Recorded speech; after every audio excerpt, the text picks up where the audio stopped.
In this video, I'll show you how to connect your Facebook Metapixel ID to the hosting or website builder. This setup helps you track visitor activity and improve your advertising performance using real data. Let's walk through the steps together. Begin by opening your web browser and visiting the hosting or website.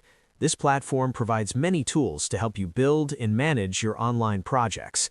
Once you reach the hosting or homepage, sign into your account by clicking on the option labeled My Account.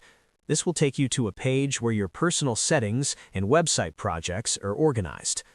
After signing in, go to the main dashboard area by selecting Home. This section shows an overview of your account and gives access to all the tools needed to manage your website. From there, click on the Website option to view all the websites linked to your account. Next, select Website List to see all your registered domains and projects. Choose the website you want to work on, then click on Edit Website. This will open the website builder where you can make changes and add important integrations like the Facebook Pixel.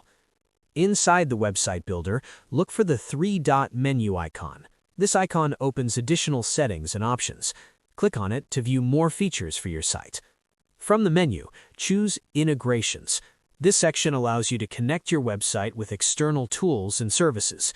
These integrations help you track user behavior and improve your site's performance. Within the Integrations section, find and click on Facebook Pixel. This is where you link your Facebook Metapixel ID to your website. Once selected, the necessary settings will be applied and the integration will be completed. After completing this step, your website will begin sharing data with Facebook. This allows you to track user actions, analyze performance, and optimize your online presence more effectively. That's it. You've successfully connected your Facebook Metapixel ID to your hosting or website builder. You can now track visitors and improve your marketing strategy using accurate data.